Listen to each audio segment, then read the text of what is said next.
For 5 years, I quietly paid my brother Jackson's mortgage while he flaunted his executive lifestyle.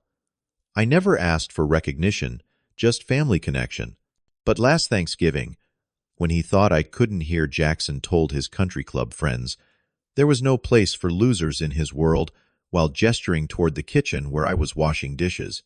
Yesterday, my phone exploded with his desperate texts. Turns out my monthly deposits were the only thing keeping his perfect life from crumbling.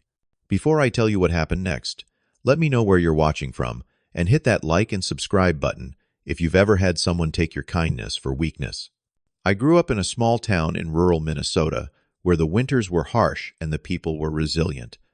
My parents worked their fingers to the bone to provide for Jackson and me, teaching us that family always comes first. Dad worked double shifts at the local factory, and Mom cleaned houses to make ends meet. Despite their exhaustion, they never complained. Their mantra was simple: family supports family, no questions asked. Unlike my academically gifted brother, I struggled through school, not because I lacked intelligence, but because the traditional education system never clicked with my hands-on approach to learning. While Jackson sailed through with straight A's and scholarships to prestigious universities, I barely graduated high school. After graduation, Jackson headed to an Ivy League college with a full ride. I stayed behind taking night classes in computer programming while working days at my uncle's hardware store. It was slow progress, but I discovered I had a natural talent for coding. By 26, I had built a modest career as a software developer for a mid-sized tech company. I might not have had a fancy degree, but I earned enough to live comfortably in a small but cozy home I purchased myself. Jackson, meanwhile, climbed the corporate ladder at remarkable speed. By 30, he was already a junior executive at a multinational corporation, married to Amanda, a marketing director he met at business school. They bought a sprawling house in an affluent neighborhood, had 2 beautiful children, and seemed to embody the American dream. At family gatherings, my parents would beam with pride at Jackson's achievements while politely acknowledging my stable job. Everything changed during the economic downturn 4 years ago. Jackson called me late one night, his voice uncharacteristically shaky. He explained that his company had undergone massive layoffs, and despite his position, he had not been spared.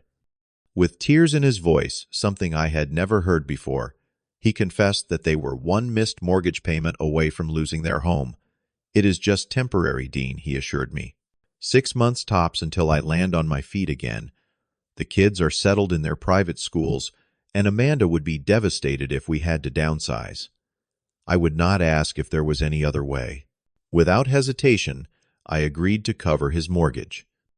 It was substantial, 3 times my own monthly payment, but I had always lived below my means and had decent savings. Besides, this was exactly what our parents had taught us: family supports family. The first few months, Jackson expressed profound gratitude. He would call weekly with updates on his job search, send thank you cards, and even had Amanda drop off homemade meals as a token of appreciation. When my birthday came around, they invited me to dinner at their home, where Jackson toasted me as the brother everyone wishes they had. 6 months came and went. Jackson had found a new position, but at a lower salary than before. He explained that it would take time to climb back up and asked if I could continue helping just a little longer. Again, I agreed without question. By the 1-year mark, the weekly calls had dwindled to monthly texts. The thank you cards stopped altogether. When I visited their home, I noticed a brand new SUV in the driveway. During dinner, Amanda casually mentioned their upcoming ski vacation in Aspen. "Business connections are crucial for Jackson's advancement," she explained when I raised an eyebrow. "Networking on the slopes opens doors that would remain closed otherwise." I nodded silently, calculating how many extra hours I would need to work to cover next month's payment. That night, I had to dip into my emergency fund to help them maintain the lifestyle they needed to project for Jackson's career advancement. As time passed, Jackson's family began treating me differently. Amanda, once warm and grateful, started addressing me with a subtle condescension. When I arrived for family dinners, she would usher me through the house quickly, as if afraid I might leave fingerprints on their imported furniture. Their children, once excited to see their Uncle Dean, now barely looked up from their expensive devices when I entered the room. "Uncle Dean, do you really still drive that old truck?" their 11-year-old son, Tyler, asked during one visit. "Dad says only unsuccessful people drive vehicles more than 2 years old." Despite the growing discomfort, I continued the payments. Every month without fail, 35% of my income went straight to maintaining my brother's mortgage.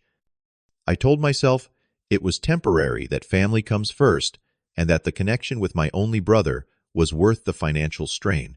During a rare visit from our parents, I noticed how Jackson ensured they only saw the glossy surface of his life. He spoke confidently about his career trajectory, his children's achievements, and their upcoming membership at the Lakeside Country Club. Not once did he mention my financial support, instead introducing a narrative about smart investments and strategic career moves that had allowed them to weather the economic storm. Our mother squeezed my hand under the table and whispered, "You are such a good brother coming to visit them despite your busy schedule. Family means everything." If only she knew I was not just visiting. I was the invisible foundation, preventing their son's picture-perfect life from collapsing. The cracks in our relationship began to show more clearly during a Sunday dinner at their home. Jackson had just returned from a golf weekend with clients and was in high spirits, regaling us with stories of business deals sealed on the 9th hole. When I mentioned my upcoming promotion at work, his expression shifted almost imperceptibly. "That is great, little brother," he said, patting my shoulder.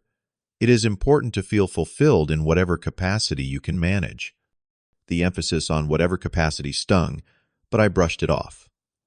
Later that evening, I overheard him explaining to Amanda that my little promotion was nothing compared to the executive positions he was being considered for. "Dean has always been satisfied with mediocrity," he said, not realizing I was just around the corner. Not everyone has the drive to truly succeed. Each family gathering became more difficult than the last. At his daughter Lily's birthday party, Jackson introduced me to his neighbors as his kid brother who works with computers. When one neighbor asked what company I worked for, Jackson smoothly interjected before I could answer. "Dean keeps the technical details running at a small local firm. Nothing as sophisticated as what we do at Global Tech, but it suits him." What had begun as subtle put-downs evolved into overt criticism. During a family barbecue, Jackson questioned my choice to remain single, suggesting that perhaps I lacked the ambition to build a complete life. When I mentioned considering taking a vacation, he scoffed and asked if I was planning to camp in the backyard since my resources were obviously limited. What Jackson did not know was just how limited my resources had become. The financial sacrifice I was making had grown increasingly burdensome. My own mortgage was becoming difficult to manage alongside his. I had postponed necessary dental work 3 times. The leak in my roof remained unrepaired through 2 rainy seasons. My 15-year-old truck needed transmission work that I could not afford. To maintain the payments I had taken on freelance coding projects during evenings and weekends, my social life had dwindled to nothing. Friends stopped calling after I declined their invitations too many times, unable to explain that every spare dollar was financing my brother's illusion of success. My closest friend Marcus was the only one who knew the truth. After I canceled our traditional fishing weekend for the 2nd year in a row, he showed up at my door with a 6-pack and refused to leave until I explained. "You realize this is insane, right?" he said, after I confessed. "Your brother is taking advantage of your loyalty. Meanwhile, you are putting your life on hold indefinitely." "It is family," I replied automatically. "What choice do I have?" "The choice to respect yourself as much as you respect him," Marcus answered. When was the last time he asked how you were doing, whether you were struggling, whether you needed help? I had no answer for that. In 4 years, Jackson had never once inquired about my financial situation or well-being. Meanwhile, his family's lifestyle grew increasingly lavish. Through social media, I watched them vacation in Europe, renovate their kitchen with imported Italian marble, and celebrate their anniversary at a Michelin-starred restaurant. All while I ate ramen noodles to stretch my budget between paychecks. The emotional toll became unbearable. I lost sleep, wondering how I had become trapped in this one-sided arrangement. Each month, as I transferred the money, a little more of my self-respect eroded. I began avoiding family gatherings altogether, making excuses about work commitments. The truth was, I could no longer bear to be treated as less than, especially by those whose lifestyle I was secretly funding. As my resentment grew, so did my awareness of the impossible situation.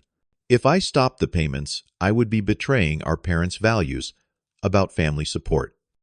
If I continued, I might never recover financially or emotionally from the drain. The worst part was Jackson's growing entitlement. The monthly transfers, once acknowledged with gratitude, were now expected without comment. If my deposit was even a day late, I would receive a terse text message following up on this month's transfer. Please confirm completion today. No please, no thank you, no recognition of the sacrifice behind each payment. During a rare phone call with my mother, I carefully broached the subject without revealing specifics. Mom, when you taught us that family helps, family, did you mean at any cost, even if one person bears all the burden? Her response was thoughtful. Support should never destroy the giver, honey. True family lifts each other up, not just one way. Why do you ask? I changed the subject quickly, but her words stayed with me. True family lifts each other up. When had Jackson last tried to lift me up in any way? The Thanksgiving disaster happened on a crisp November evening. Jackson had called 2 weeks prior, insisting I join them for the holiday. Family tradition, he declared, though he had never been particularly concerned with tradition before. Later, I would realize he needed me there to help prepare the elaborate meal for the business associates he had invited. I arrived early Thursday morning, having taken a rare day off work. Amanda immediately handed me an apron and directed me to the kitchen, where I spent hours peeling potatoes, chopping vegetables, and basting the turkey. Jackson made brief appearances, sampling dishes, and offering criticism rather than help. The cranberry sauce needs more sugar, he commented before returning to the living room, where football played on their massive television. By 4 o'clock, their home filled with Jackson's colleagues and their spouses, all dressed in casual but clearly expensive attire. I remained in the kitchen, following Amanda's instructions to keep the appetizers flowing and glasses filled. No one introduced me to the guests. When one woman asked who I was, Amanda vaguely responded, "Family helping out today," before steering the conversation elsewhere. As I washed dishes after the main course, the kitchen door slightly ajar, I overheard Jackson in the adjacent dining room. His voice carried clearly as he refilled wine glasses for his impressed colleagues. "The secret to success is surrounding yourself with other successful people," he proclaimed. "My mentor taught me early on, there is no place for losers in this world. You have to elevate your circle constantly." Someone must have asked about me, because Jackson lowered his voice slightly, but not enough. "That is my younger brother. Nice guy, but no ambition. Some people are just content with mediocrity, you know. He does odd jobs with computers or something. Useful to have around for days like this, though." Then came the moment that would change everything. Jackson laughed and added, "No place for losers at the executive table, but they sure come in handy in the kitchen." The dining room erupted in polite laughter. My hands froze in the soapy water, a crystal wine glass suspended mid-wash. For a moment, I could not breathe. The words replayed in my mind, each repetition more painful than the last. I had sacrificed my financial security, delayed medical care, worked myself to exhaustion, all to help maintain his facade of success. And in his eyes, I was nothing but a loser useful for kitchen duty. I carefully finished washing the glass, dried it, and placed it in the cabinet. Then the next one, and the next, methodically completing the task in silence. No one noticed when I removed the apron, gathered my jacket, and slipped out the back door without saying goodbye. The drive home that Thanksgiving night was surreal. Christmas lights already adorned some houses, their cheerful glow a stark contrast to the hollowness inside me. I thought about the past 4 years, the monthly payments, the growing disrespect, and Jackson's final devastating assessment of my worth. I spent the entire weekend in quiet reflection, reviewing bank statements that told the story of my systematic financial sacrifice. By Sunday evening, I had reached my decision. With hands that trembled slightly, I composed a message to Jackson. After careful consideration, I will no longer be making payments toward your mortgage. For 4 years, I have supported your family at significant personal cost, out of love and a belief in family, helping family. However, I now recognize this arrangement has become unhealthy and one-sided. I wish you and your family well, but my financial assistance ends effective immediately. Dean. Jackson's response came within minutes, a stream of incredulous text messages. Is this some kind of joke? You cannot just stop without warning. We have financial obligations based on this arrangement. This is completely irresponsible and selfish. When I did not respond, the tone shifted to accusations. You have always been jealous of my success. Mom and Dad would be ashamed of your abandonment. After everything we have done for you, by Monday morning the messages had escalated to voicemails filled with threats of family ostracism and legal action. I listened to each one feeling strangely calm. The veil had been lifted. For the first time in years, I saw the relationship for what it truly was, not mutual family support, but exploitation disguised as fraternal connection. I did not respond to the threats or the subsequent attempts at manipulation. When our mother called, clearly having heard a carefully edited version of the situation, I simply said, I love you, Mom, but this is between Jackson and me. 2 weeks later, my cousin Sarah called to confirm details about the family Christmas gathering at Jackson's home. When I mentioned I had not received an invitation, her awkward silence told me everything. Oh, I thought you knew, she finally said. Jackson told everyone, you had decided to skip family Christmas this year, something about needing space from the family. The exclusion hurt, but not as much as I had expected. It merely confirmed what I already knew. My place in Jackson's life had been purely transactional. Without financial support to offer, I was no longer welcome at his table. I spent Christmas Day alone, but not lonely. I slept late, made myself a simple but delicious meal, and enjoyed the peaceful quiet of my modest home. No pretense, no performance, no walking on eggshells, just authentic living within my means. Surprisingly, it was the most peaceful Christmas I had experienced in years. That evening, several family members texted to say they missed my presence.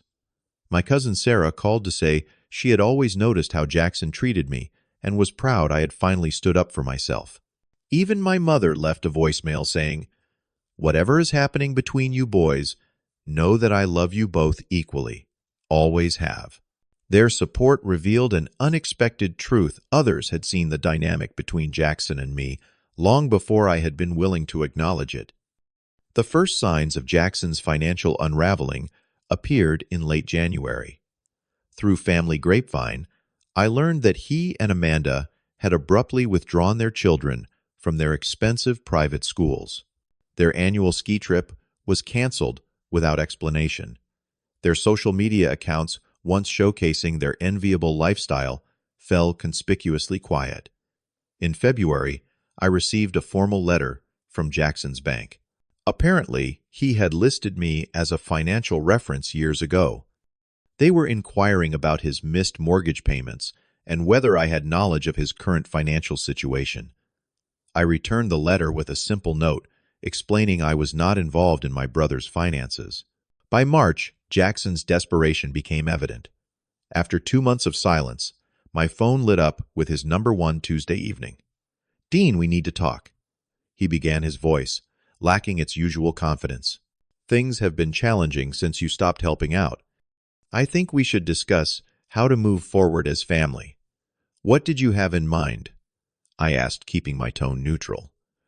Well, we all go through rough patches, and family is supposed to help each other through difficult times. I know I might have said some things that came across wrong, but that is no reason to punish Amanda and the kids. The familiar manipulation tactic was transparent now. I am not punishing anyone, Jackson. I simply stopped enabling a situation that was unhealthy for both of us. His composed facade cracked. The bank sent a foreclosure notice yesterday. Is that what you wanted? To see your own brother homeless? Your niece and nephew without security? I wanted you to live within your actual means, not a fabricated lifestyle built on my sacrifice. I didn't, replied calmly. How long did you think it could continue? The conversation devolved into accusations before ending with Jackson's threat that I would regret abandoning them. But beneath the anger, I had heard something unfamiliar in my confident brother's voice: fear. A week later, my cousin Sarah called with news that confirmed my suspicions. Jackson's executive position had been far less secure than he had portrayed. He had actually been demoted twice in recent years, while maintaining the illusion of advancement. The country club membership, luxury vehicles, and vacation property had all been financed through massive debt with my monthly contributions. The only thing keeping the house of cards from collapsing. Amanda is telling everyone they might have to sell the house, Sarah reported. And Jackson's so-called friends from the country club have suddenly become scarce now that he cannot afford the membership dues. I felt a complex mixture of emotions: vindication that my assessment had been correct, sadness for the children caught in their parents' web of deception, and a surprising sense of relief that the truth was finally emerging. The desperate text messages began in April. No longer demanding or accusatory, they revealed the true extent of Jackson's financial deception. I never told you because I was ashamed, but I was actually demoted after the company restructuring. The executive position was just a title with lower pay. I kept hoping if I maintained appearances, they would restore my previous salary. And later, we are underwater on everything. The cars, the house, even the furniture is on credit. I never meant for it to get this far, but one loan led to another, and then I could not admit the truth. The most revealing message came after midnight. The worst part is watching my friends disappear now that I cannot pick up the tab. Turns out, when you build your life around impressing people, no one sticks around when the show ends. As difficult as it was to witness my brother's fall from illusory grace, I recognized an opportunity for authentic reconnection. Rather than resuming financial support that would only postpone the inevitable, I offered something more valuable: honesty and practical assistance.